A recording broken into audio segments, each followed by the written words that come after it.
Stage మీద మన parliament మెంబర్లు అందరు ఉన్నారు, మన ఎంపీలు అందరు ఉన్నారు. లోక్సభను స్తంభింపజేసినాం.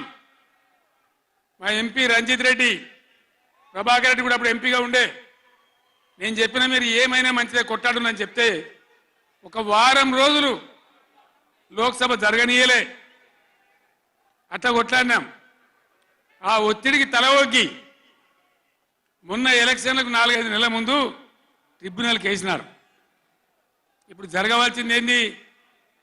ఏ గవర్నమెంట్ ఉన్నా, మా గవర్నమెంటే ఉండినా గవర్నమెంట్ ఏం చేయాలి? ట్రిబ్యునల్ ముందర పోయి గట్టిగా వాదించి చరిత్ర మొత్తం చెప్పి, మన అవసరాలు చెప్పి, మన కరువు చెప్పి, మన బాధలు చెప్పి, ఇక మా వాటా ఇంత రావాలి అని కొట్లాడాలి. అది మొగోడు చేయాల్సిన పని, ప్రజల మీద ప్రేమ ఉన్నోడు చేయాల్సిన పని.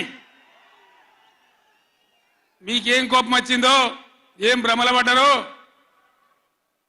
పాలిచ్చే బర్రెను ఆయన అమ్మేసి దున్నపోతుని తెచ్చుకున్నారు. ఇక తర్వాత ఏం నడుతుందో 3వ నెల మీరు కళ్ళారా చూస్తున్నారు. చిన్న చిన్న విషయాలు పర్వాలేదు, మన జీవితాలనే దెబ్బకొట్టేటువంటి కృష్ణా జలాలు కేఆర్ఎంబి అంటే కృష్ణా రివర్ మేనేజ్మెంట్ బోర్డుకు భద్రపల్లాగబోయి అప్పచెప్పినారు ఈ గవర్నమెంట్.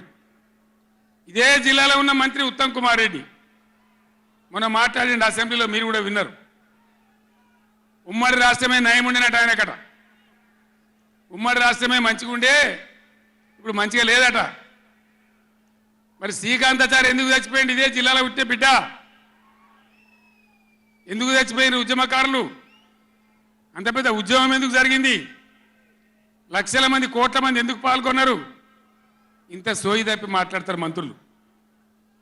గవర్నమెంట్ వస్తే ఏం చేయాలా? పోయిన భద్రపల్లెక సంతకం పెట్టిండ్రు, దాని మెమోరాండం దొరికింది. నీళ్ల మంత్రిగా పనిచేసిండు కాబట్టి, అనుభవం ఉంది కాబట్టి, నష్టం ఎంత వస్తుందో తెలుసు కాబట్టి వెంటనే హరీష్ రావు గర్జించిండు. గర్జిస్తే ఒక 4-5 రోజులు నాటకాలు ఆడిండు, అబద్ధాలు మాట్లాడిండు. నిలబెట్టి మన గట్టిగా అసెంబ్లీలో అడిగితే, అసెంబ్లీ బడ్జెట్ జరుగుతుంది మీరు చూసిండు. బడ్జెట్ జరుగుతుంటే ఏమవుతుంది? బడ్జెట్ అతి ముఖ్యమైన విషయం.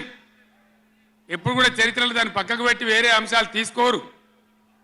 కానీ అగమేఘాల మీద ఇది జరుగుతుంటే, ఆ రగడ జరుగుతుంటే, బిడ్డ మీ సంగతి బదాలను నిలబెడతా, మిమ్మలను ప్రజల ముందే తెలుసుకుంటాం అని చలో నల్లగొండ నేను పిలిపించిన.